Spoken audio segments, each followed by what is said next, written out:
Hello viewers, स्वागत है आपका अपने यूट्यूब चैनल अभी के क्लास में। तो आज का जो हमारा ये सीरीज है वो सीटेट के ऊपर रहने वाला है।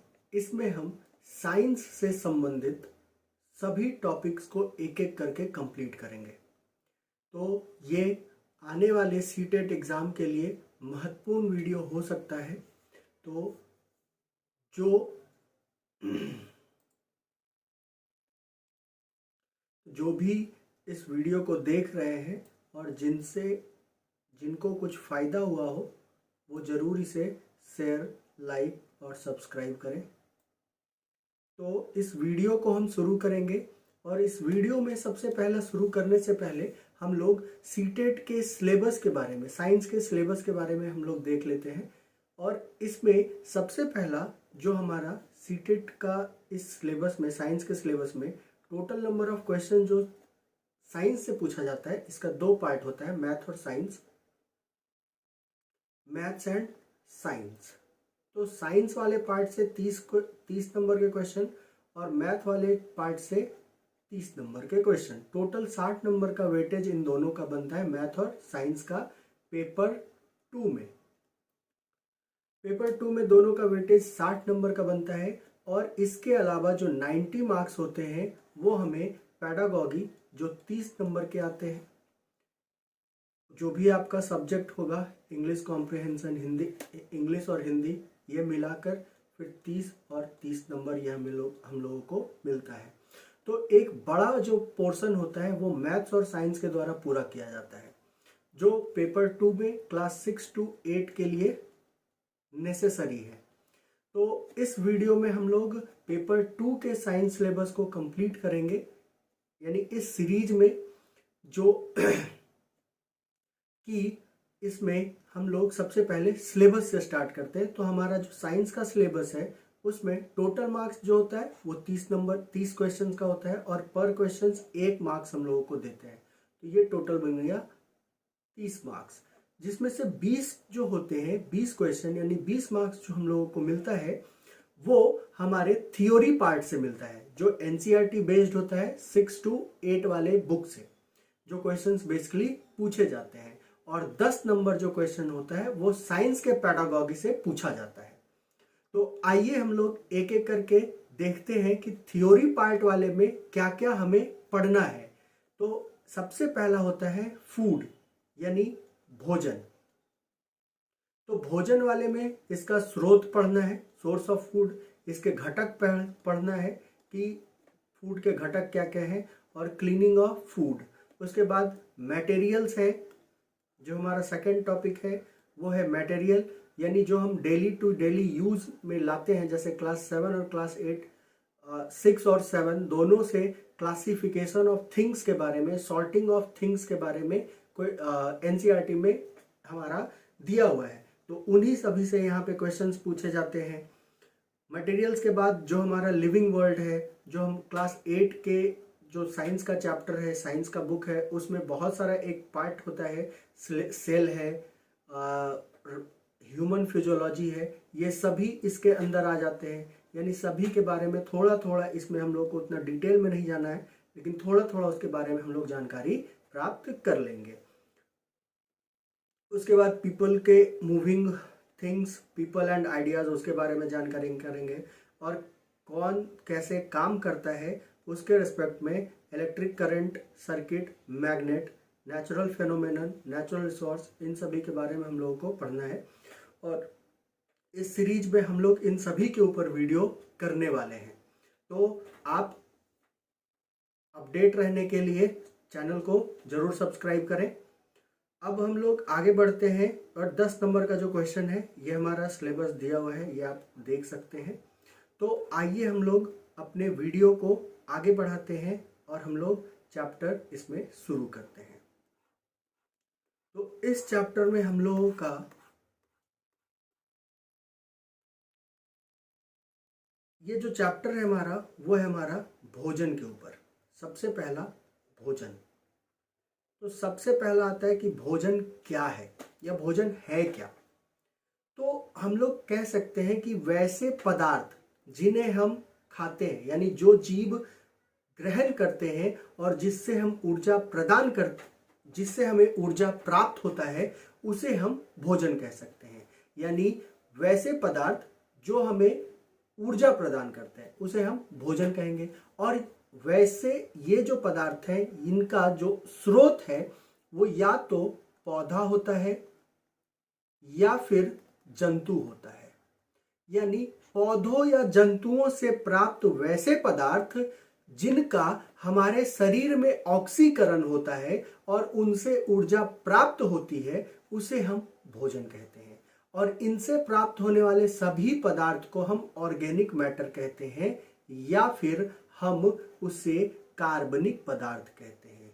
इसलिए हमारा भोजन का क्या डिफाइन बना कि भोजन वह कार्बनिक पदार्थ है जो जीवों में ऑक्सीकृत होकर ऊर्जा प्रदान करता है। और वो जो ऊर्जा हमें मिलता है उसके द्वारा क्या करता है जीव अपना वृद्धि कार्य करता है।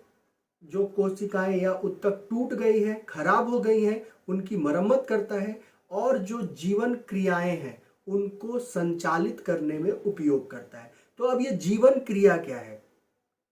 तो जीवन क्रिया उसे कहते हैं जो जीवों के द्वारा जीवित रहने के लिए किए जाते हैं। यानी वो सभी क्रियाएं या सभी क्रियाओं का योग जिनके द्वारा जीवित रहा जाता है या जिसके द्वारा जीव जीवित रहते हैं या जीवित रहने के लिए जरूरी होते हैं, उसे हम जीवन क्रिया कहते हैं। तो उसे करने के लिए जैसे उसमें कौन कौन सा है, तो उसमें सबसे पहला है पोषण, उसके बाद है श्वसन। यानी पोषण के अंदर ही हम लोग पाचन पढ़ के रखे हैं, पाचन, श्वसन, उत्सर्जन। इसके बाद परिसंचरण, जिसको डाइजेशन कहते हैं, रिस्पायरेशन कहते हैं, एक्सक्रीशन कहते हैं, और ये सर्कुलेशन है। इसके बाद जनन, तो जनन को इससे बाहर रखा गया। ये दूसरी चीजें हैं जो हम लोग नेक्स्ट वीडियो में कभी जब ह्यूमन फिजियोलॉजी हम इसमें जब करते हैं या करेंगे तो उसमें हम लोग इसके बारे में देखेंगे।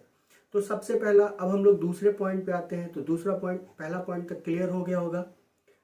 इस पॉइंट के अकॉर्डिंग हम लोगों को क्या बोला गया कि भोजन वह पदार्थ है जिसके द्वारा हमें ऊर्जा प्रदान की जाती है या जिससे हमें ऊर्जा मिलती है। तो ये हम लोगों को मिलता कहाँ से है? तो पेड़ पौधों या जंतुओं से मिलता है। तो इन दोनों से मिलने वाले वस्तु या पदार्थ हमारा कार्बनिक पदार्थ कहलाता है। तो भोजन भी क्या है? वो एक कार्बनिक पदार्थ है जिसके माध्यम से क्या होता है, तो जिसके माध्यम से वो हमारे शरीर में आता है और उससे ऊर्जा प्रदान की जाती है और जिसके द्वारा विभिन्न विभिन्न क्रियाएं की संपन्न होती हैं। और उसी को हम क्या कहते हैं? भोजन। तो दूसरा जो बिंदु है, दूसरा बिंदु है पोषक भोजन का मुख्य घटक है जो ऊर्जा प्रदान करता है। तो यहाँ पे ये जो पोषक है इसके जगह हम लोग न्यूट्रिएंट करेंगे, न्यूट्रिएंट्स। अब ये न्यूट्रिएंट्स क्या है? तो दो चीजें होती है यहाँ पे हम लोगों के लिए, एक है पोषक और दूसरा है पोषण। इसको हम कहते हैं न्यूट्रिशन और इसे हम कहते हैं न्यूट्रिएंट्स। पहला है पोषण, दूसरा है पोषक। तो पोषण क्या है? तो भोजन को ग्रहण करने की विधि तथा जंतुओं द्वारा या जीवों द्वारा उस भोजन का पूर्ण उपयोग क्या कहलाता है? वो पोषण कहलाता है। और पोषक जो है वो भोजन का मुख्य रसायन है जो ऊर्जा प्रदान करता है, जो ऊर्जा प्रदान करता है। तो हम लोग बहुत सारी चीजें खाते हैं और वो जो रेडीमेड होते हैं, प्लास्टिक में पैक होते हैं, उसके पीछे रैपर में अलग अलग घटक दिए हुए रहते हैं, जैसे कार्बोहाइड्रेट है, विटामिन है, फैट है, प्रोटीन है, मिनरल्स है, ये सभी उसके अंदर होते हैं। तो ये जो है इन्हीं को हम पोषक कहते हैं, यानी यही वो रसायन है जो हम प्राप्त करते हैं और उनसे हमें ऊर्जा प्रदान होती है या ऊर्जा हमें प्राप्त होती है। तो पोषक क्या है? तो पोषक भोजन का मुख्य घटक है जो हमें ऊर्जा प्रदान करता है, और जिस विधि के द्वारा अन्य अन्य अलग अलग विधि होते हैं जिसके द्वारा हम उसको ग्रहण करते हैं और उसका हमारा शरीर पूर्ण उपयोग करता है, तो उसी को हम पोषण कहते हैं। तो ये पोषण का अलग अलग प्रकार है, जिसमें हम स्वपोषण कहते हैं, पर पोषण कहते हैं। स्वपोषण जो अपना भोजन खुद बना लेता है, जैसे हरे पौधे और कुछ जीवाणु या कुछ सूक्ष्म जीव जो रसायनों के माध्यम से अपना भोजन प्राप्त करते हैं। दूसरे जो होते हैं मृतोपजीवी कहते हैं, जिस परपोषी जो होते हैं उसके 3 प्रकार होते हैं, जिसमें पहला जो है वो सजीवों से अपना उपयोग कर लेता है, तो उसे हम कहते हैं परजीवी। जो सड़े गले पर निर्भर करता है उसे हम मृतोपजीवी कहते हैं, और जो सॉलिड फॉर्म में या ठोस रूप में भोजन को ग्रहण करता है उसे हम होलोजोइक कहते हैं। तो थर्ड पॉइंट को अगर हम देखते हैं तो थर्ड पॉइंट हमारा कह रहा है यह 2 प्रकार का होता है। जो पोषक है ये 2 प्रकार का है। कौन कौन? तो एक बृहत पोषक और दूसरा लघु पोषक। यानी जो रसायन है, जो पोषक है, वो हमारे शरीर में किसी की मात्रा अधिक होनी चाहिए, यानी जिसका रिक्वायरमेंट हमारे पास ज्यादा है, जिसकी जरूरत हमारे शरीर को ज्यादा है, उसे हम बृहत पोषक कहेंगे। और जिसकी जरूरत हमारे शरीर में कम है उसे हम लघु पोषक कहेंगे। तो बृहत पोषक में कौन कौन आता है? तो सबसे पहला आता है कार्बोहाइड्रेट, दूसरा है वसा या लिपिड, या तीसरा है प्रोटीन। इन सभी की मात्रा हमारे शरीर में अत्यधिक होती है, क्योंकि कार्बोहाइड्रेट और लिपिड या वसा जो है ये दोनों हम लोगों को ऊर्जा प्रदान करता है। सबसे इंपॉर्टेंट है क्योंकि ये, तो इसलिए इसको हम कहते हैं energy giving food. Energy giving food यानी वैसे भोजन जिनके अंदर कार्बोहाइड्रेट या वसा की मात्रा अत्यधिक होती है, तो वैसे भोजन को हम ऊर्जा प्रदान करने वाले भोजन कहते हैं। ठीक है। और लघु पोषक भोजन जिसका जरूरत कम हो, जैसे विटामिन और खनिज, ये हम लोगों को क्या करता है? ये हम लोगों को रोगों से बचाता है, तो इसे हम प्रोटेक्टिव फूड कहते हैं। प्रोटेक्टिव फूड या सुरक्षात्मक भोजन, और इसे हम कहते हैं बॉडी बिल्डिंग फूड। प्रोटीन के द्वारा जो कोशिकाएं हैं, उत्तक है, उनका निर्माण होता है, तो इसे हम बॉडी बिल्डिंग फूड कहते हैं। यानी इससे हमारा शरीर का निर्माण होता है, इसलिए हम इसे बॉडी बिल्डिंग फूड कहते हैं। इन सभी के अलावा जल और रफेज, रुक्षांश, जो हमारे डाइजेशन, पाचन क्रिया में मदद करता है, इसकी भी जरूरत होती है शरीर के लिए। और जिस आहार में, यानी जो हम खाना खाते हैं, जब ये सभी पोषक उचित अनुपात में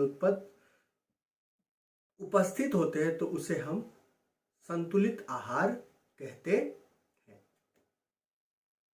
तो इस तरह से हम भोजन के बारे में अभी तक देखें, तो भोजन हमारा क्या है? एक कार्बनिक पदार्थ है जो ऑक्सीकृत होकर हमें ऊर्जा प्रदान करता है, जिसके द्वारा जो जीव होते हैं वो वृद्धि, कार्य, मरम्मत, जीवन क्रियाओं को संचालन में उपयोग करते हैं।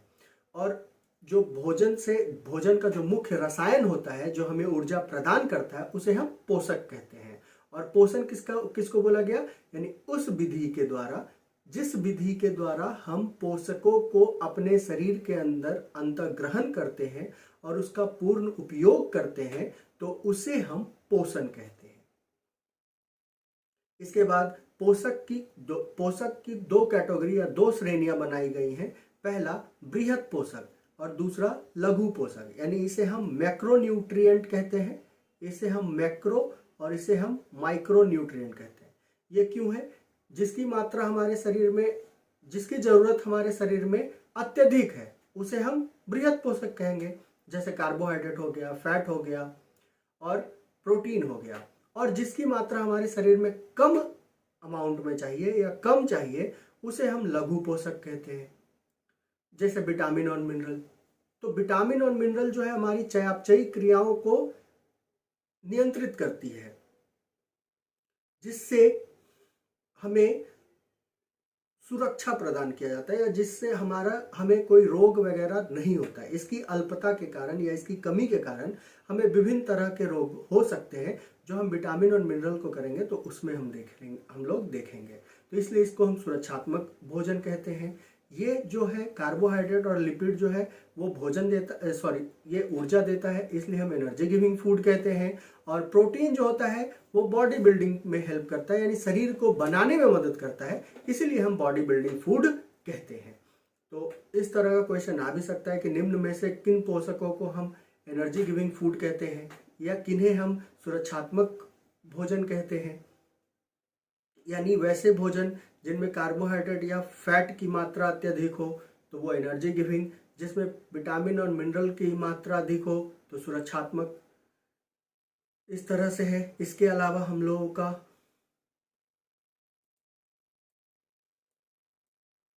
वाटर और रफेज चाहिए। चलिए अब एक एक करके हम लोग मैक्रोन्यूट्रिएंट को देखते हैं। तो सबसे पहला आता है कार्बोहाइड्रेट। तो कार्बोहाइड्रेट जो है वो क्या है, तो ये कार्बन, हाइड्रोजन, ऑक्सीजन के बने होते हैं, जिसका अनुपात होता है 1:2:1, यानी CnH2n इस रूप में, CnH2n और ON इस तरह से ये रहता है। जो है ये कार्बोहाइड्रेट जो है ऊर्जा का प्रमुख स्रोत है हमारे अंदर, क्योंकि ये हमें जो मिलता है जो हमारे अंदर शरीर में जब इसका पाचन होता है तो ये बनता है ग्लूकोज। ये सबसे अंतिम में होता है ग्लूकोज, और ग्लूकोज से हमें सीधा ऊर्जा प्रदान की जाती है। तो ये ऊर्जा का प्रमुख स्रोत है, जिसका उदाहरण क्या क्या है, व्हीट है, राइस है, ज्वार है, बाजरा है, स्वीट पोटैटो है, बीट रूट है, कैरोट है, बनाना, एप्पल, चीकू, sugar cane, jaggery, honey, sugar etcetera. इन सभी से हम लोगों को क्या मिलता है, कार्बोहाइड्रेट। यानी जितने भी मीठे चीज होते हैं उनसे कार्बोहाइड्रेट हम लोगों को मिलता है।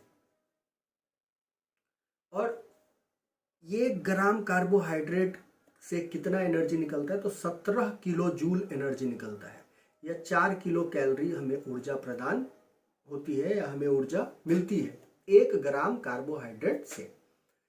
अब ये जो हमारे शरीर में है ये जमा कहाँ होता है, तो 2 ही जगह होता है, यकृत या मांसपेशियों में। यकृत में ये जो होता है ग्लाइकोजन के रूप में जमा होता है, इसलिए हम इसे जंतु का स्टार्च कहते हैं।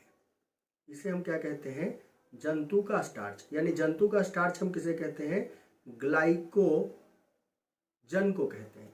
ग्लाइकोजन को हम क्या कहते हैं, ग्लाइकोजन को हम जंतु का स्टार्च कहते हैं। ठीक है।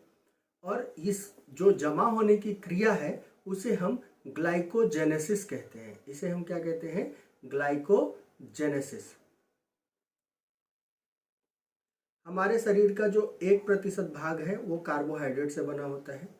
एक वयस्क को प्रतिदिन लगभग कितना चाहिए, 500 ग्राम कार्बोहाइड्रेट चाहिए। और जो बढ़ते बच्चे हैं या खिलाड़ी हैं, क्योंकि इनको ऊर्जा की आवश्यकता अत्यधिक होती है, इसलिए इनमें 500 ग्राम से अत्यधिक कार्बोहाइड्रेट की आवश्यकता होती है। पौधों में अधिक ग्लूकोज जो होते हैं वो स्टार्च के रूप में संचित हो जाते हैं। ये क्वेश्चन पूछ लेगा आपसे, और पूछा ही जाता है कि पौधों में जब ग्लूकोज अत्यधिक होता है, क्योंकि हम लोग जानते हैं जो पौधे हैं वो कैसे हैं, तो स्वपोषी हैं। और स्वपोषी में क्या होता है, तो प्रकाश संश्लेषण होता है। प्रकाश संश्लेषण के माध्यम से क्या किया जाता है, तो ग्लूकोज तैयार किया जाता है, C6H12O6। तो जो इनको जरूरत होता है वो उपयोग में होता है, और जो नहीं होता वो स्टार्च के रूप में संचित हो जाते हैं। तो हम किस विधि के द्वारा ये जानेंगे कि किसी भोजन में स्टार्च है या मंड है या नहीं। तो इसके लिए हम लोग क्या करेंगे, तो इसके लिए हम लोग आयोडीन विलयन तैयार किया जाएगा। ठीक है। तो आयोडीन विलयन हम लोग तैयार करेंगे, और हम लोग जब देखेंगे कि किसी भोजन के ऊपर, भोजन में कार्बोहाइड्रेट या मंड का परीक्षण करने के लिए जब हम भोजन के ऊपर ये आयोडीन की बूंदें गिराएंगे तो यहाँ पे देखेंगे कि कलर जो है वो हमारा रंग जो है वो नीला और काला हो जाता है। नीला और काला, अगर नीला और काला कार्बोहाइड्रेट अगर किसी भोजन के अंदर बूंद गिराने पर उसका रंग काला या नीला हो जाता है तो उसे हम क्या कहते हैं, तो वहाँ हमें पता चलता है कि वहाँ पे क्या है, कार्बोहाइड्रेट या मंड है। क्योंकि मंड जो है वो किस रूप में रहेगा, वो जमा रहेगा। तो इसके द्वारा हम इसे करते हैं। तो ये क्वेश्चन पूछा जाता है कि कार्बोहाइड्रेट की जांच परीक्षा के लिए किसका उपयोग किया जाता है, तो आयोडीन विलयन या आयोडीन सॉल्यूशन का किया जाता है। और उसका रंग कैसा बदलता है, तो नीला और काला। तो इस तरह से हमारा कार्बोहाइड्रेट होता है खत्म। इसमें थोड़ा सा कुछ और हम लोग जान लेंगे। तो कार्बोहाइड्रेट जो होता है,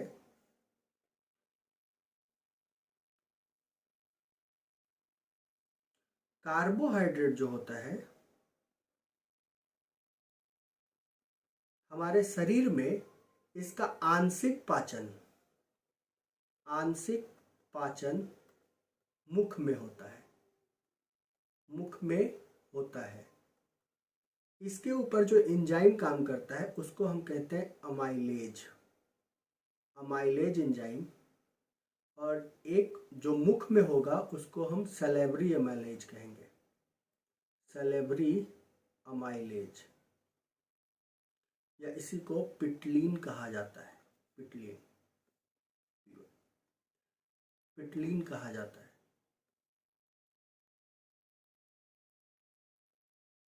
और इसका पूर्ण पाचन कहाँ होता है, तो छोटी आंत में इसका पूर्ण पाचन हो जाता है। आंशिक पाचन मुख में कार्बोहाइड्रेट का अमाइलेज करेगा, सैलिवरी अमाइलेज, और इसका जो पूर्ण पाचन होता है वो छोटी आंत में होता है।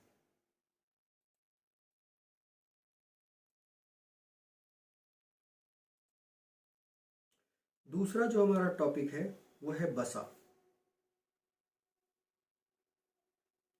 तो बसा भी जो है वो कार्बन, हाइड्रोजन और ऑक्सीजन के बने होते हैं। और इसमें अत्यधिक कार्बोहाइड्रेट, यानी कार्बोहाइड्रेट से भी ऊर्जा अत्यधिक होती है और इसमें ऑक्सीजन की मात्रा कम होती है।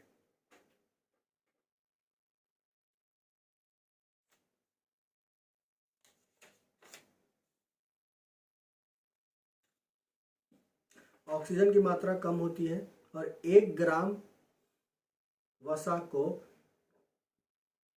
के जलने पर 37 किलो जूल या 9 किलो कैलोरी उत्पन्न होती है। ये जल में कैसे होते हैं, अघुलनशील होते हैं, जबकि एसिटिन, बेंजीन, क्लोरोफॉल आदि में ये घुलनशील होते हैं। ये 2 प्रकार के होते हैं, संतृप्त वसा, असंतृप्त वसा। यानी वैसे जो ठोस होते हैं उसे हम संतृप्त वसा कहते हैं, और वैसे जो तापमान में, कमरे के तापमान पर द्रव्य होते हैं उसे हम असंतृप्त वसा कहते हैं। इसका जो सोर्स है वो क्या है, मिल्क है, बटर है, cheese, ghee, egg, groundnut oil, almond, cashew nut, fatty acid, fatty part of meat, ये सभी इसके उदाहरण है। इसका हम जांच कैसे करेंगे, तो एक पेपर लेंगे या कोई भी कपड़ा लेंगे, उसके ऊपर फूड को तोड़ेंगे और जब इसके ऊपर तेल के जैसा दाग आता है तब हम देखेंगे कि इसके अंदर फैट है। अगला जो है हमारा वो है प्रोटीन। प्रोटीन जो है यह, इसका जो सर्वप्रथम प्रयोग, ये जो शब्द है वो जे बर्जीलियस ने किया था। ये जे बर्जीलियस के द्वारा इसका सबसे पहला उपयोग किया था। और ये क्या है, ये एक जटिल कार्बनिक यौगिक है जो 20 अमीनो अम्ल से मिलकर बना है। ये अमीनो अम्ल यानी ये जो प्रोटीन है, ये जब टूटता है अंतिम रूप में, इसके ऊपर थोड़ा सा हम लोग ये देख लेंगे,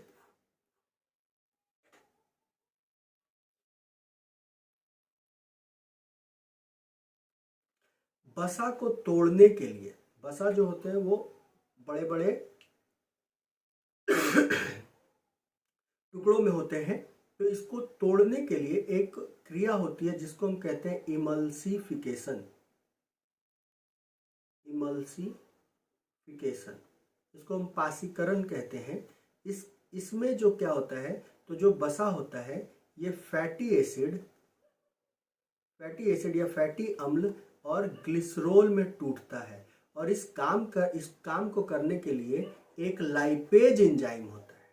लाइपेज एंजाइम ये इसको सपोर्ट करता है, और इसका जो पाचन है वो बाइल जूस के द्वारा भी किया जाता है। बाइल जूस को याद रखेंगे कि यह एकमात्र ऐसा रस है जिसमें कोई एंजाइम उपस्थित नहीं होता है, कोई एंजाइम उपस्थित नहीं होता है।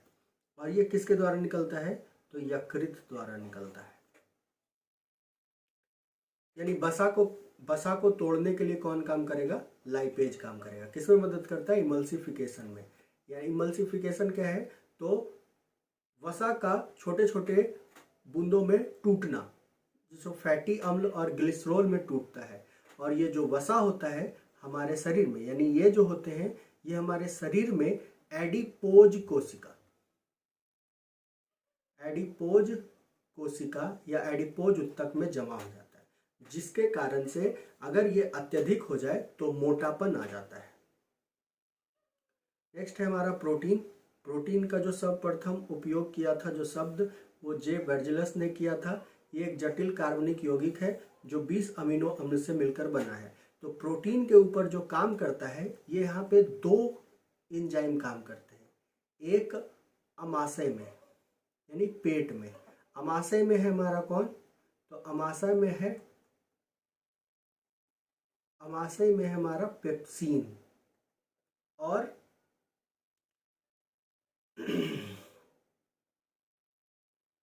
अग्नाशय द्वारा निकलता है ट्रिप्सिन।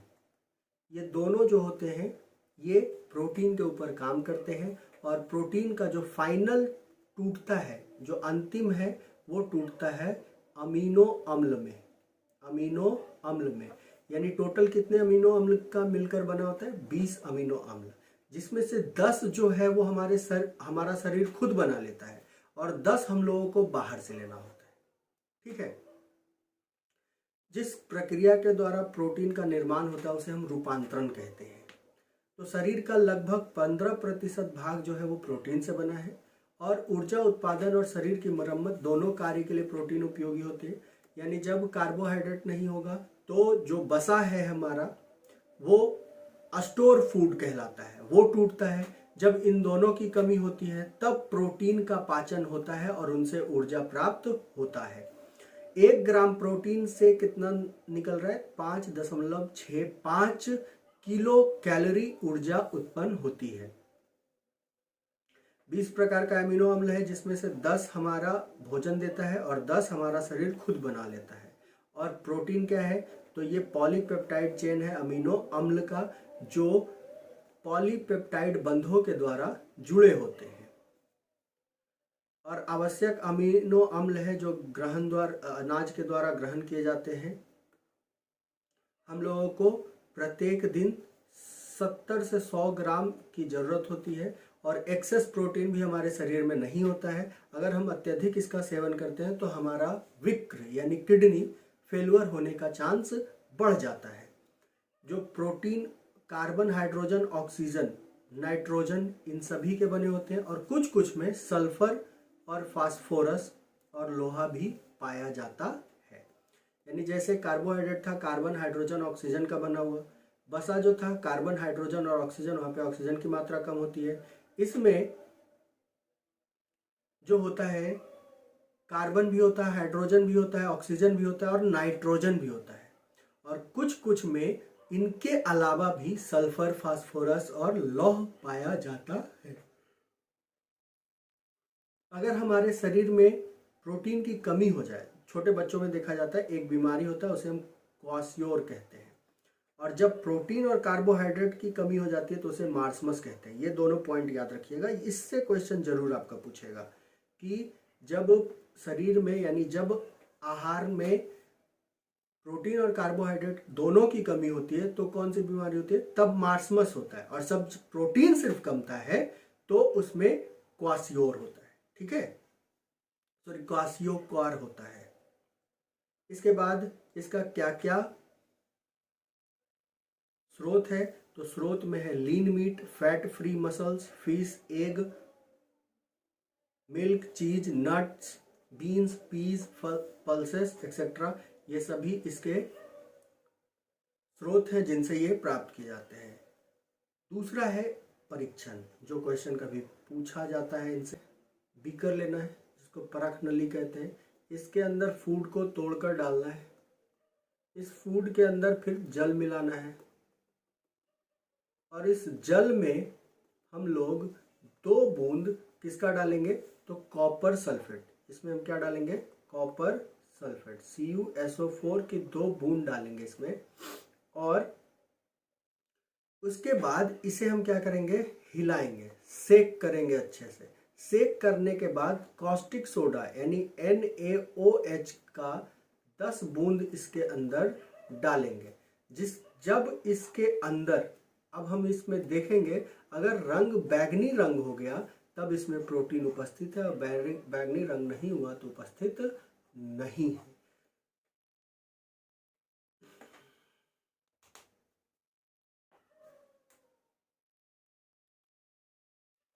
तो अभी तक हम लोगों ने देखा भोजन। भोजन वह कार्बनिक पदार्थ है जिसके द्वारा ऊर्जा प्राप्त की जाती है। जिस विधि के द्वारा यह लिया जाता है उसे हम पोषण कहते हैं। पोषण 2 प्रकार के होते हैं, स्वपोषण, परपोषण। जब अपना भोजन खुद बनाता है स्वपोषण, जब भोजन के लिए दूसरे पर निर्भर करता है परपोषण कहते हैं उसे। जो मेन रसायन है, जो मुख्य रसायन है भोजन के अंदर जो हमें ऊर्जा प्रदान करती है उसे हम पोषक कहते हैं। पोषक 2 प्रकार के होते हैं, बृहत पोषक, लघु पोषक। बृहत पोषक उस पोषक को कहते हैं जिसमें शरीर की मात्रा, मतलब शरीर की मात्रा में वो अधिक चाहिए, तो उसे हम बृहत पोषक कहते हैं। जैसे कार्बोहाइड्रेट, फैट, प्रोटीन्स। कार्बोहाइड्रेट जिस भोजन में अत्यधिक होगा या फैट जिसमें अत्यधिक होगा उसे हम एनर्जी गिविंग फूड कहते हैं, यानी ऊर्जा प्रदान करने वाले भोजन।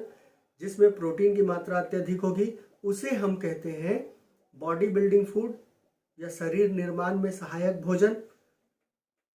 जिनकी मात्रा कम होती है हमारे शरीर में उसे विटामिन और मिनरल कहते हैं, और ये हमारे चयापचयी क्रियाओं को नियंत्रित करते हैं, इसलिए इसे हम सुरक्षात्मक भोजन कहते हैं। फिर हमने एक एक करके कार्बोहाइड्रेट, फैट और प्रोटीन को देखा। अगले वीडियो में हम विटामिन के बारे में देखेंगे। अगर वीडियो अच्छा लगा हो तो आप इसे लाइक, शेयर और सब्सक्राइब करें और चैनल से जुड़े रहें। Thank you.